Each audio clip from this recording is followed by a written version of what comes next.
नमस्कार, आप देख रहे हैं YAF न्यूज। मैं आपके साथ अक्षिता मौर्य। आइए रुक करते हैं खबर की ओर। कांग्रेस की एक दशक के बाद वापसी की संभावना, इन 5 वजहों से बीजेपी को हुआ नुकसान।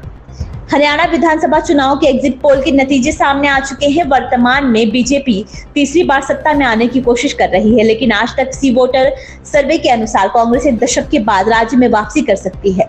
सर्वे के अनुसार हरियाणा में कांग्रेस को 50 से 58 सीटें मिल सकती हैं, वहीं बीजेपी को 20 से 28 सीटों पर सिमटना पड़ सकता है। इसके अलावा जेजेपी को 0 से 2 और अन्य को 10 से 14 सीटों पर बढ़त का अनुमान है।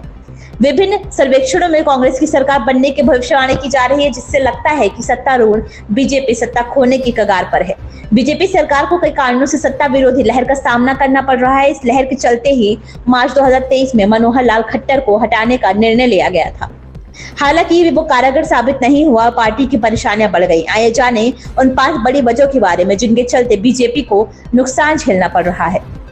बेरोजगारी की समस्या। 2021-22 में हरियाणा की बेरोजगारी दर 9% रही, जो राष्ट्रीय औसत 4.1% से दोगुनी से भी अधिक है। बीजेपी ने अपनी चुनावी घोषणा पत्र में 2 लाख नौकरियों का वादा किया था, लेकिन इसमें से 2 कार्यकालों में लगभग 1.84 लाख खाली पदों को भरने में असफल रही। शहरी मतदाताओं का समर्थन खोना।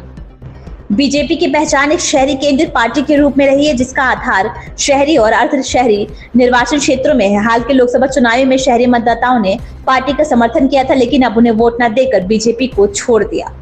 खट्टर के ई गवर्नेंस सुधार। पूर्व मुख्यमंत्री मनोहर लाल खट्टर द्वारा भ्रष्टाचार से निपटने और सरकारी सेवाओं को सरल बनाने के लिए की गए ई गवर्नेंस सुधार पार्टी के लिए समस्या बन गई है। हालांकि राज्य सरकार ने कई पोर्टल जैसे परिवार पहचान पत्र, संपत्ति पहचान पत्र आदि शुरू किए। लोगों में नाराजगी थी क्योंकि उन्हें इन योजनाओं का लाभ नहीं मिल पा रहा था। योजनाओं की असफलता। राज्य सरकार ने किसानों को आकर्षित करने के लिए कई घोषणाएं की, लेकिन ये अधिकतर कागजों पर ही रही। परिवार पहचान पत्र। इसका प्रभाव हरियाणा सरकार ने 2020 में परिवार पहचान पत्र की शुरुआत की और इसके तहत रजिस्ट्रेशन अनिवार्य करवाया। हालांकि 72 लाख परिवारों में से केवल 68 लाख का वेरिफिकेशन हुआ। सब्सिडी के दुरुपयोग और फर्जी दावों के कारण कई लोग वृद्धावस्था पेंशन लेने से वंचित रह गए। इस खबर में बस इतना ही। बने रहिए YAF न्यूज के साथ।